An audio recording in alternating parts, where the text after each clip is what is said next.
ना संघर्ष ना तकलीफ तो क्या मज़ा है जीने में।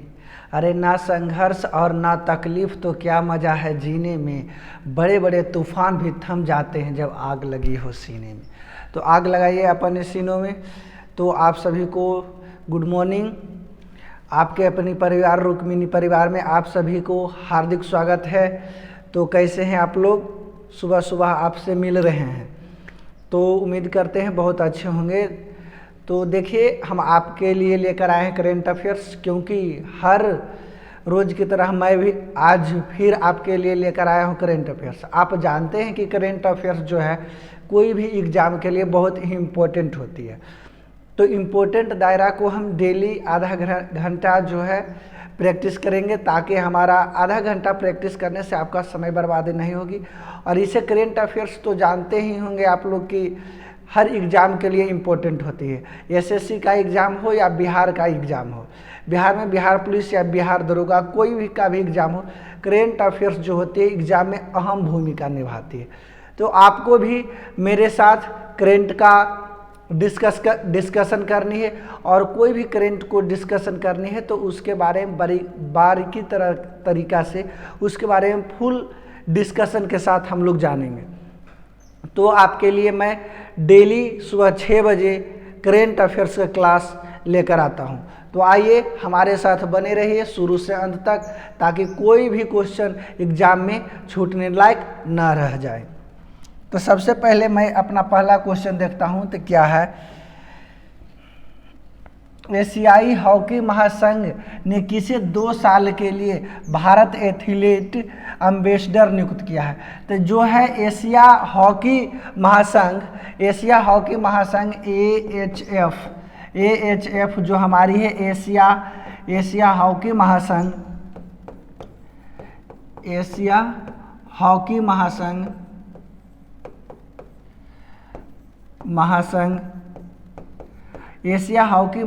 ने किसे 2 साल के लिए एथलीट ब्रांड एम्बेसडर चुना है? तो सलीमा टेटे को चुना है। किसे चुना है? सलीमा टेटे को चुना है। सलीमा टेटे को। अब बात कर लेते हैं सलीमा टेटे जो है, सलीमा टेटे भारत की हॉकी प्लेयर है। क्या चीज़ है? भारत की हॉकी प्लेयर है।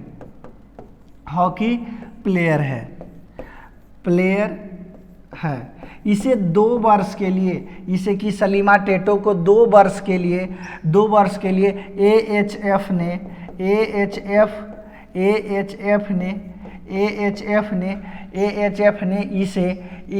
इसे 2 साल के लिए ब्रांड एम्बेसडर चुना है। क्या चीज चुना है? ब्रांड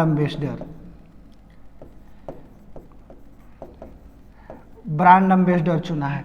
तो देखिए, सलीमा टेटे जो है एक हॉकी का एक मिडफील्डर खिलाड़ी है, जो हॉकी में इन्हें 2022 में इन्होंने जो सलीमा टेटे हैं, इन्होंने 2022 में सर्वश्रेष्ठ उत्तरणीय खेल दिखाया था।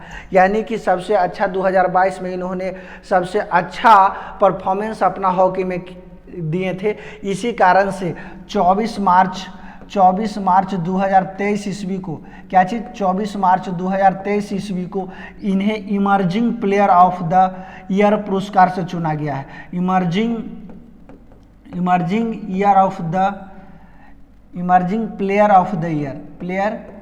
द ईयर पुरस्कार से नवाजा गया है। आप सोच रहे होंगे emerging player of the year क्या है? Emerging player of the year क्या है? तो ये इन्होंने उभरता हुआ खिलाड़ी, यानी कोई खिलाड़ी जो उभर रहा है अभी फॉर्म में है, इसीलिए emerging player of the year जो है AHF ने चुना है। किसे चुना है? तो सलीमा टेटे को चुना है। और सलीमा टेटे को 2 साल के लिए AHF यानी कि एशिया हॉकी महासंघ ने है जो 2 साल के लिए अपना ब्रांड एम्बेसडर चुना है। कितने सालों के लिए चुना है? 2 सालों के लिए अपना ब्रांड एम्बेसडर चुना है। अब AHF के बारे में हम कुछ बात कर लेते हैं। AHF के बारे में कुछ बात कीजिए। तो AHF क्या है? एशिया हॉकी महासंघ AHF का फुल फॉर्म क्या चीज़ है? एशिया हॉकी महासंघ। इसका गठन यानी AHF का गठन जो हुआ है, गठन कब हुआ है? तो गठन हुआ है 1958 ईस्वी में। कब हुआ है? 1958 ईस्वी में। अब AHF का अध्यक्ष कौन है? अध्यक्ष कौन है? तो इसका अध्यक्ष है दातो फोमियो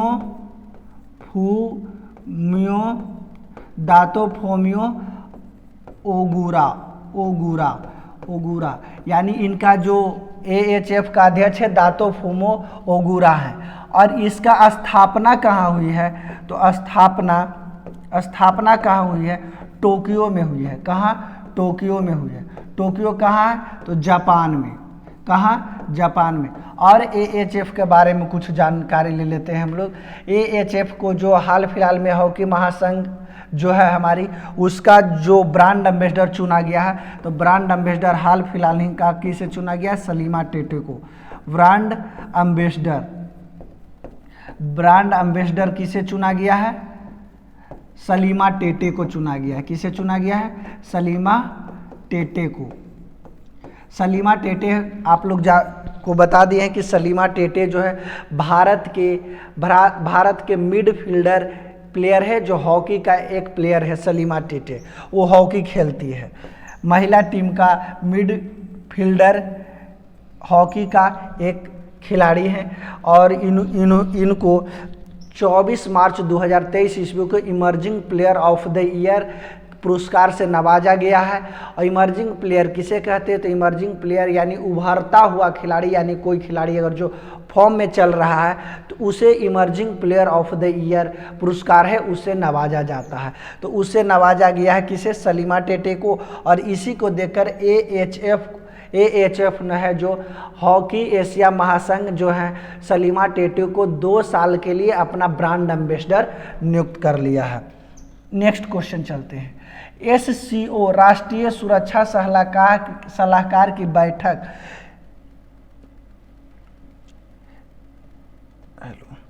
SCO के राष्ट्रीय सुरक्षा सलाहकार की बैठक की मेजबानी कहाँ हुई है? तो कहाँ हुआ है? SCO संघाई, इसका फुल फॉर्म क्या चीज़ होता है? संघाई सहयोग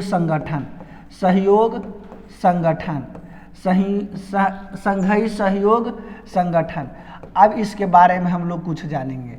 संघाई सहयोग संगठन जो है, संघाई सहयोग संगठन SCO, इसका अध्यक्षता कौन किए थे? तो NSA के जो अभी अध्यक्ष हैं कौन है? अजीत डोभाल। कौन है? अजीत डोभाल हैं, जिन्होंने NSA यानी SCO की अध्यक्षता किए थे। यानी SCO जो है इसकी बैठक कहाँ हुई है, इसके बारे में जानेंगे। बैठक कहाँ हुई है? तो बैठक इसकी कहाँ हुई है? तो भारत में हुई है। कहाँ हुई है? भारत में। भारत के कहाँ हुई है? तो भारत के नई दिल्ली में हुई है। कहाँ हुई है? नई दिल्ली में हुई है। कहाँ हुई है? नई दिल्ली में। अब इसके बारे में और कुछ जान लेते हैं। SCO संघाई सहयोग संगठन है, इसका जो गठन है, यानी इसका गठन कब किया गया था? तो इसका गठन 2001 ईस्वी में जो संगठन बनाई गई थी। तो इस संगठन कब बनाई गई है? तो इसका गठन कब किया गया है? तो 2001 ईस्वी में। कब किया गया है? 2001 ईस्वी में। अब NSA का फुल फॉर्म क्या होता है? National security adviser. नेशनल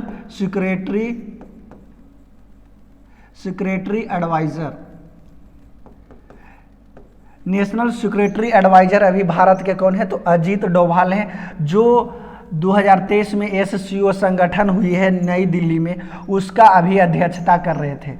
और SCO को भारत अध्यक्ष कब बना है? तो भारत अध्यक्ष कब बना है? तो कब बना है?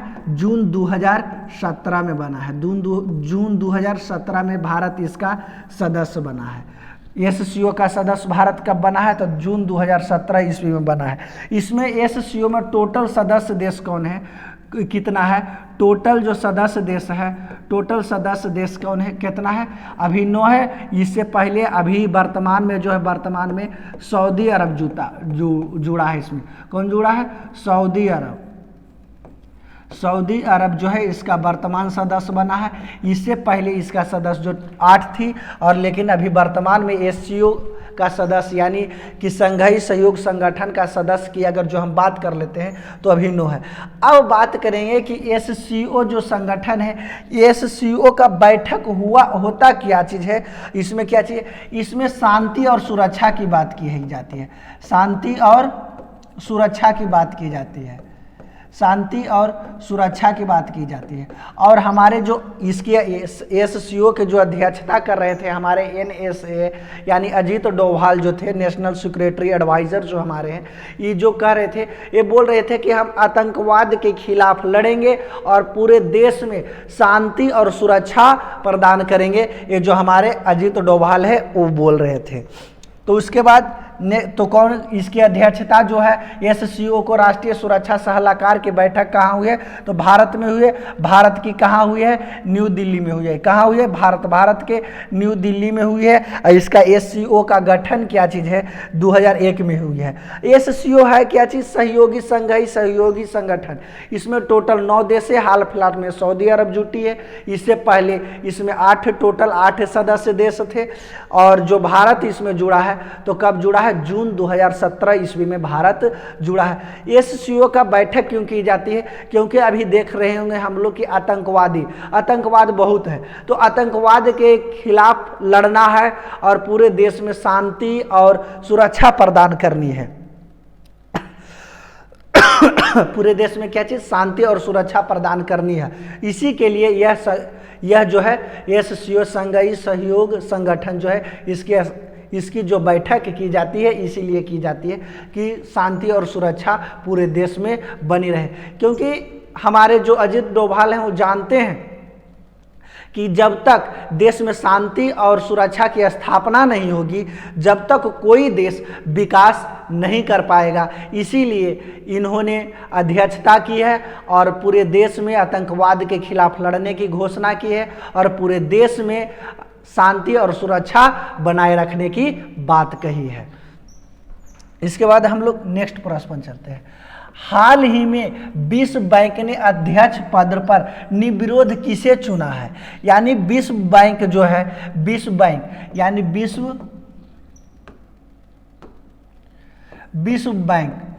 विश्व बैंक के बारे में बात कर लेते हैं। अब हम लोग विश्व बैंक को एक नाम से और हम जानते हैं, IBRD। आई अगर जो एग्जाम में ए दे दे, IBRD का नया अध्यक्ष जो निर्विरोध है किसे चुना गया है? तो इसका मतलब ये नहीं भूला जाएगा, इसका फुल फॉर्म भी मैं बता देता हूं। International bank for research development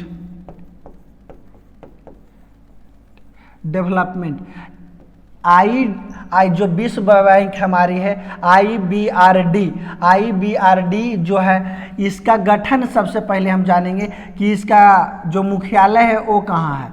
तो मुख्यालय इसका कहाँ है? मुख्यालय इसका कहाँ है? वाशिंगटन में है। कहाँ है? वाशिंगटन में है।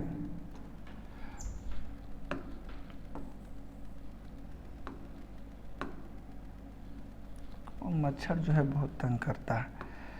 कहाँ है? वाशिंगटन में है। वाशिंगटन इसका जो मुख्यालय कहाँ है? वाशिंगटन है। और IBRD के तहत 2 बहन का गठन किया गया था। 2 बहन का मतलब होता IMF और एक चीज़ क्या है? WB। और एक चीज़ क्या है? WB।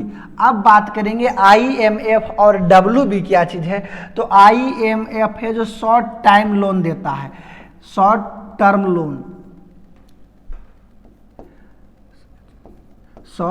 लोन।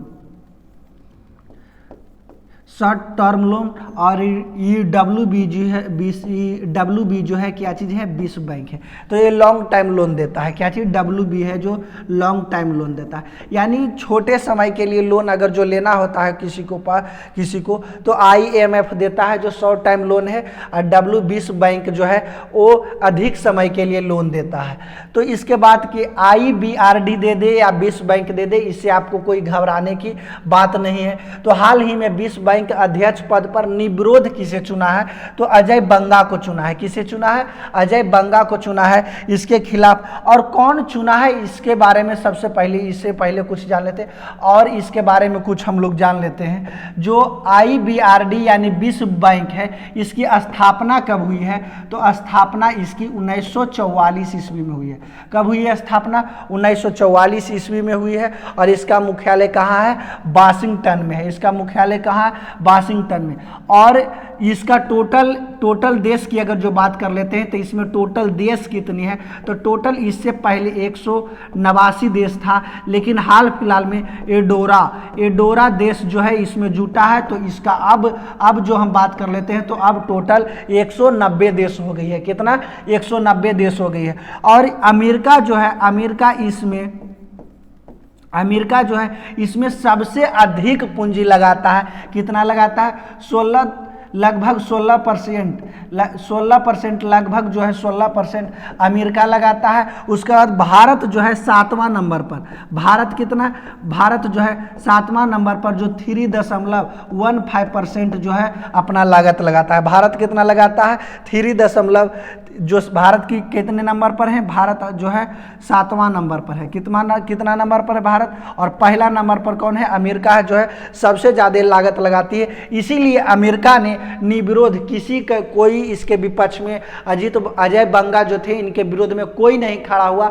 अमेरिका ने इसे अकेले अजय बंगा को बिना किसी पार्टी को खड़ा कोई निर्विरोध चुन लिया। किसे, अजय बंगा को। अमेरिका चुन भी सकता है क्योंकि सबसे ज़्यादा अगर जो सबसे ज़्यादा इसमें पैसा देने की बात कही जाती है तो सबसे ज़्यादा पैसा अमेरिका ने लगभग 16% देते हैं। और भारत का जो नंबरिंग है इसमें इन्वेस्टमेंट करने की, भारत की कितना है, 7 नंबर पर है, जो 3.15% जो है भारत इसमें इन्वेस्ट करती है।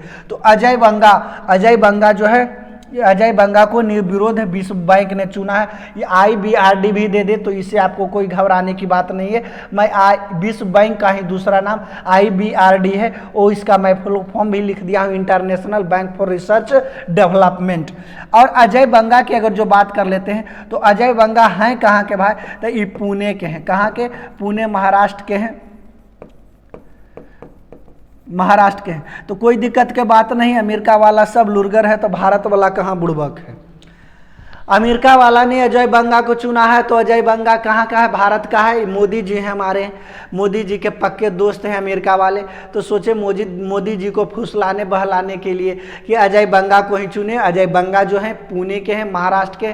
कोई बात नहीं, विश्व बैंक के जो निर्विरोध अध्यक्ष चुने हैं वो बहुत बढ़िया बात है। अमेरिका के जो बिडेन जो हैं वहाँ के राष्ट्रपति वो चुने हैं, तो सबसे बढ़िया बात है, खुशखबरी की बात है कि भारत मुल्क के जो व्यक्ति हैं वो हर जगह अपना नाम कर रहे हैं। तो आप भी इसे चूके क्यों हैं, आप भी अपना नाम करिए और एक सरकारी नौकरी लेकर जाइए, तो आपका ज़िंदगी सेटल हो जाएगी। नेक्स्ट हम अगर जो बात करते हैं, हाल ही में हीरो क्या चीज़, मोटर कार लिख देते हैं, टाइपर है ना जो बहुत। हाल ही में हीरो मोटर बाइक जो है के नए CEO कौन बने हैं, तो नई CEO कौन बने हैं, मोटर कार की, यानी मोटर जो कंपनी है मोटर बाइक यानी मोटर हीरो के हम बात कर लेते हैं। हीरो कंपनी है जो हीरो यानी hero Honda, hero motor car जो है मोटर कार, इसका मुख्यालय कहाँ है, तो इसका मुख्यालय जो है नई दिल्ली में है। कहाँ है इसका मुख्यालय, नई दिल्ली में है। इसका मुख्यालय कहाँ है, नई दिल्ली में। ये हीरो मोटर कार क्या चीज़ है, 2 व्हीलर गाड़ी को बनाता है। 2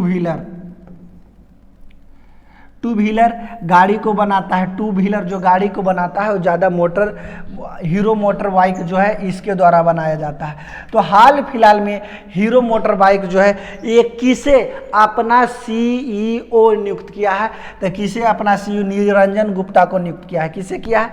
निरंजन गुप्ता को। और मेरा नाम भी निरंजन है। मेरे नाम अगर जो आपको याद है तो मोटर जो हीरो मोटर्स जो अपना CEO नियुक्त किया है वो निरंजन गुप्ता को ही नियुक्त किया है। तो मैं निरंजन गुप्ता तो नहीं हूँ लेकिन निरंजन कुमार जरूर हूँ और हीरो मोटर कार ने इन्हें चुना है। ये टू व्हीलर गाड़ी जो होती है, टू व्हीलर गाड़ी को ये बनाता है। कौन बनाता है?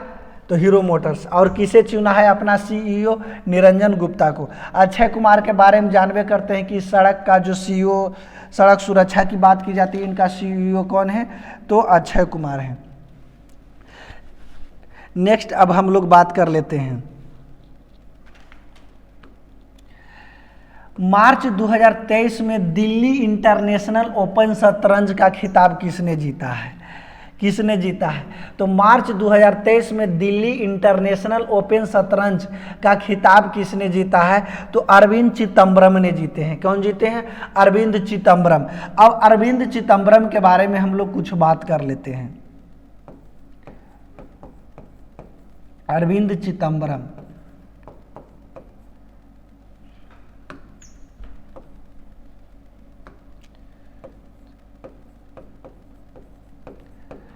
अजीत चिदम्बरम जो हैं, अजीत चिदम्बरम जो हैं इन्होंने ग्रैंड मास्टर भी हैं। ग्रैंड मास्टर किसे कहा जाता है? इससे पहले आप लोग कुछ जान लीजिए, ग्रैंड मास्टर किसे कहा जाता है? तो ग्रैंड मास्टर यानी जो चेस में सबसे टॉप खिलाड़ी होते हैं, इनका एक आयोजन खेल होता है, उसमें 90 या 100 खिलाड़ी होते हैं, उनमें से सभी को हराना होता है। और जो सबसे टॉप लेवल पर ग्रैंड मास्टर होते हैं, हर साल इसका आयोजन हर वर्ष की जाती है, और जो सबसे टॉप लेवल पर ही होते हैं ग्रैंड मास्टर, उनको हराना होता है, उसके बाद ये बनते हैं। तो चिदम्बरम जो है 2014 में है जो ग्रैंड मास्टर इन्होंने बने हैं। 2018 और 2019 में इन्होंने दिल्ली शतरंज चैंपियनशिप जीते हैं। दिल्ली शतरंज चैंपियनशिप जीते हैं। कौन जीते हैं? चैंपियनशिप जीते हैं। चैंपियनशिप जो शतरंज का दिल्ली में आयोजन हुआ था 2018 और 19 में, उनमें से अरविंद चिदम्बरम ने जीते हैं। ग्रैंड मास्टर अरविंद चिदम्बरम कब बने हैं? तो 2014 में बने हैं। और इसके बारे में और कुछ बात कर लेते हैं हम लोग। एशियाई का सर्वश्रेष्ठ शतरंज प्लेयर किसे नियुक्त किया गया है? एशिया का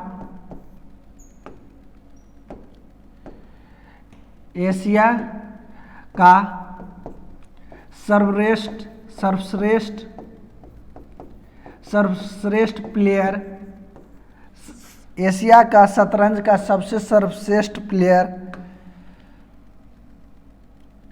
शतरंज का सर्वश्रेष्ठ प्लेयर किसे नियुक्त किया गया है? तो प्लेयर सबसे डी गुकेश जो हैं, इनको एशिया का सर्वश्रेष्ठ प्लेयर शतरंज का चुना गया है। किसे चुना गया है? डी गुकेश को। जो मार्च 2023 में दिल्ली इंटरनेशनल ओपन शतरंज की खिताब जो हो रही है, वो भी कौन जीते हैं? अरविंद चिदम्बरम जीते हैं। कौन जीते हैं? अरविंद चिदम्बरम। मार्च 2023 में जो हुई है दिल्ली इंटरनेशनल ओपन शतरंज का खिताब, अरविंद चिदम्बरम जीते हैं। अरविंद चिदम्बरम जो है 2014 में ग्रैंड मास्टर बने हैं और ग्रैंड मास्टर बने हैं। उसके बाद बात कर लेते हैं 2018 और 2019 में दिल्ली ओपन जो शतरंज हुई थी, उसमें भी कौन? अरविंद चिदम्बरम ने ही इसमें अपना खिताब जीता है। एशिया का अभी सर्वश्रेष्ठ शतरंज प्लेयर किसे माना जाता है? तो डी गुकेश को माना जाता है। किसे माना जाता है? डी गुकेश को माना जाता है। और इसके बारे में कुछ जान लेते हैं। शतरंज जो है किसके द्वारा आयोजित किया जाता है?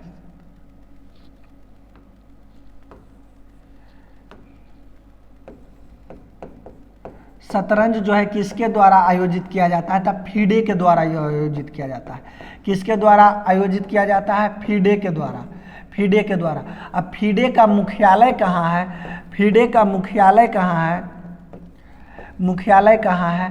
तो मुख्यालय स्विट्जरलैंड में है। कहाँ है? स्विट्जरलैंड। स्विट्जरलैंड में क्या जो फीडे का मुख्यालय है कहाँ है? स्विट्जरलैंड में है। और शतरंज जो है किसके द्वारा आयोजन किया जाता है? फीडे के द्वारा। और फीडे ने ही वाइस प्रेसिडेंट किसे चुना है? वाइस प्रेसिडेंट यानी वाइस प्रेसिडेंट किसे चुना है? विश्वनाथ आनंद को चुना है। विश्वनाथ आनंद को चुना है। तो यानी कि पूछ देगा कि फीडे का अभी जो वाइस प्रेसिडेंट है, वाइस प्रेसिडेंट कौन है? तो विश्वनाथ आनंद है। और फीडे का मुख्यालय कहाँ है? तो फीडे का मुख्यालय स्विट्जरलैंड में है। और ये आपको ध्यान में रखनी होगी, क्योंकि शतरंज से जो क्वेश्चन पूछती है वो हर बार क्वेश्चन पूछती है। और शतरंज से जो हमारी क्वेश्चन बनती है वो बहुत ही इंपॉर्टेंट क्वेश्चन बनती है।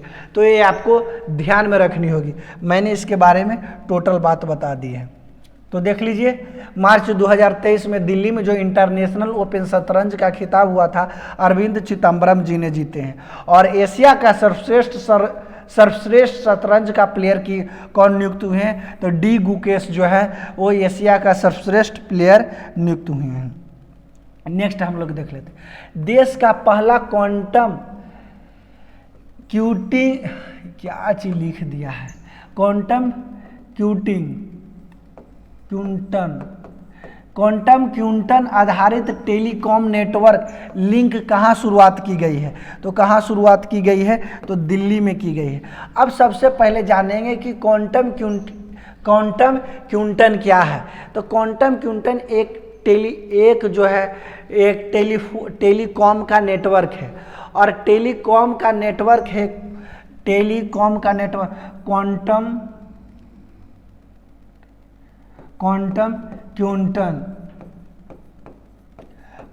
क्विंटन जो है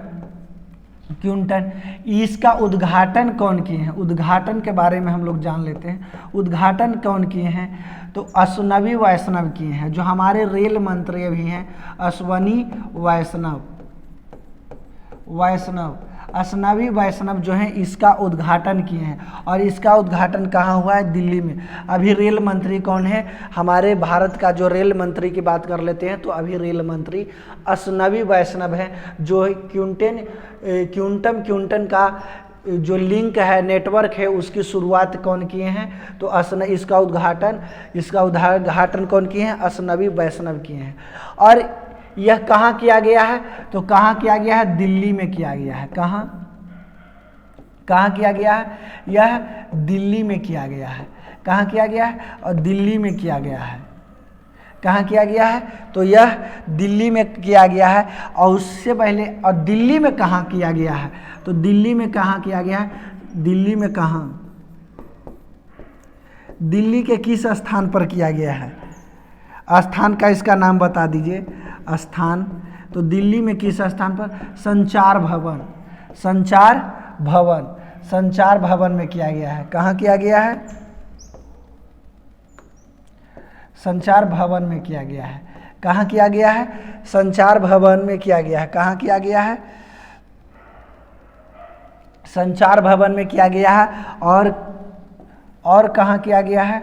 सूचना प्रसारण जो विज्ञान केंद्र है, सूचना प्रसारण, दिल्ली में जो सूचना विज्ञान केंद्र जो दिल्ली में है, विज्ञान केंद्र हुआ आयोजन किया गया है। कहाँ किया गया है? सूचना विज्ञान केंद्र जो दिल्ली में है हुआ किया गया है।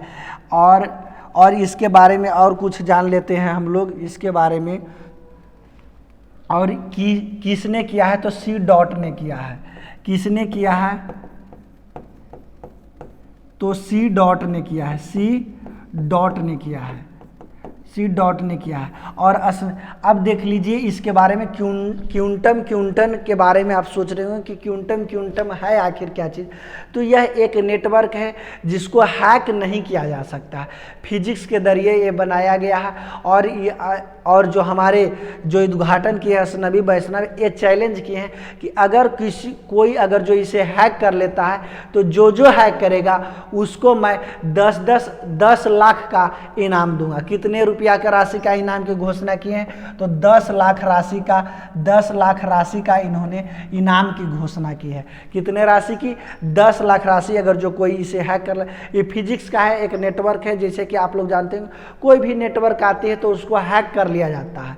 तो ये जो है क्विंटम जो है इसको नेटवर्क है जिसको हैक नहीं किया जा सकता है। हैक नहीं कि जो इसके बारे में डिटेल में एक क्लास लूँगा, इसके बारे में फुल एक्सप्लेनेशन के साथ मैं बताऊंगा, इसमें फिगर के साथ और क्या क्या होते रहेगी। इसमें जो नंबरिंग होती है कोई चीज़ को हैक करने की बात की जाती है तो एक एडिशन की तरफ से 1 2 3 इसका नंबरिंग होता है तो आराम से हैक हो जाती है। लेकिन इसमें 0 1 0 1 इस प्रकार से डाला जाता है, इसमें कोई हैक की व्यवस्था नहीं होती है। यह एक नेटवर्क है जो फिजिक्स के तरह से बनाया, फिजिक्स के दृष्टि से बनाया गया, इसे कोई हैक नहीं कर सकता।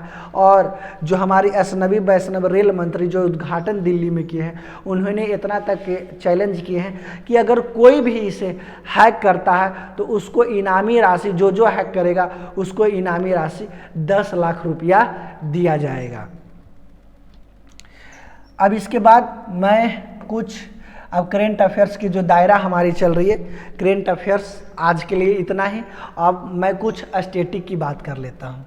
स्टैटिक अब दर्रा के बारे में पढ़ रहे हैं तो दर्रा के बारे में आप जानते हो कि दर्रा किसे कहते हैं और दर्रा किधर हो सकता है। दर्रा किसे कहते हैं और दर्रा किधर हो सकता है। भारत के दर्रा की बात कर रहे हैं तो दर्रा किसे कहते हैं इसके बारे में कुछ हम जान लेते हैं। तो दर्रा किसे कहते हैं, दर्रा किसे कहते हैं इसके बारे में, यानी पहाड़ जो हमारी होती है, पहाड़ के बीच से जो रास्ता होता है, पहाड़ के बीच से जो रास्ता होता है,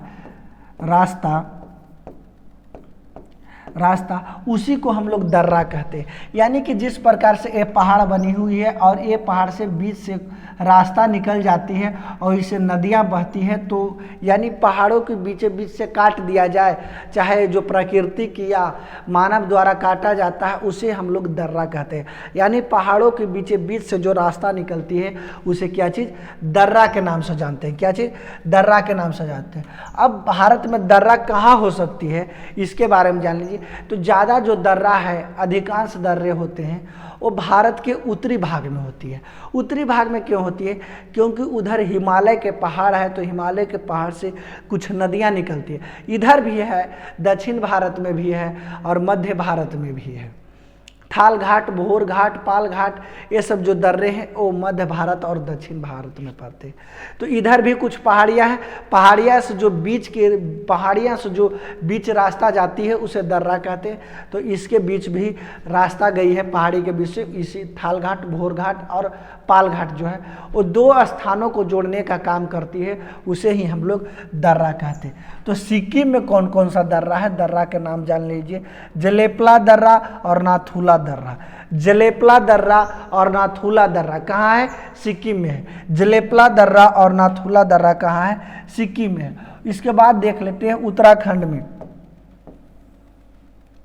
उत्तराखंड में देख लीजिए कि उत्तराखंड में कौन कौन सा दर्रा है। नीति दर्रा, माना दर्रा, लिपुलेख दर्रा और मुलिंग दर्रा। तो उत्तराखंड में कौन कौन सा है? नीति दर्रा, माना दर्रा, लिपुलेख दर्रा, मुलिंग दर्रा। कौन दर्रा? मुलिंग दर्रा। वो कहाँ है? उत्तराखंड में है। और देख लीजिए मणिपुर में कौन दर्रा है? तो तुजू दर्रा जो कहाँ है? मणिपुर में है। तुजू दर्रा कहाँ है? मणिपुर में है। तुजू दर्रा कहाँ है? मणिपुर में।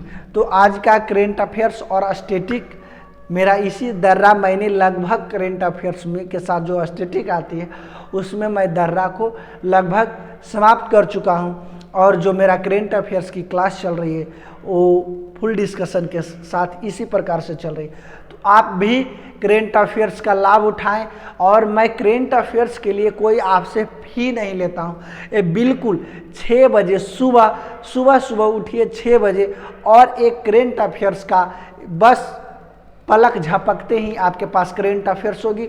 और करेंट अफेयर्स में आपको कोई दिक्कत नहीं होगी। कोई भी एग्जाम रहे, या तो केंद्र सरकार का एग्जाम रहे या तो बिहार सरकार का एग्जाम रहे, मैं बिहार सरकार को लेकर और केंद्र सरकार को लेकर सभी को लेकर के करेंट अफेयर्स मैं डिजाइन करता हूं। तो आप भी इसका लुत्फ उठाइए। तो इसी के साथ जो मेरा आज का करेंट अफेयर्स का क्लास है आज के साथ समाप्त है। आज आपसे मैं अगला क्लास में मिलता हूं। धन्यवाद।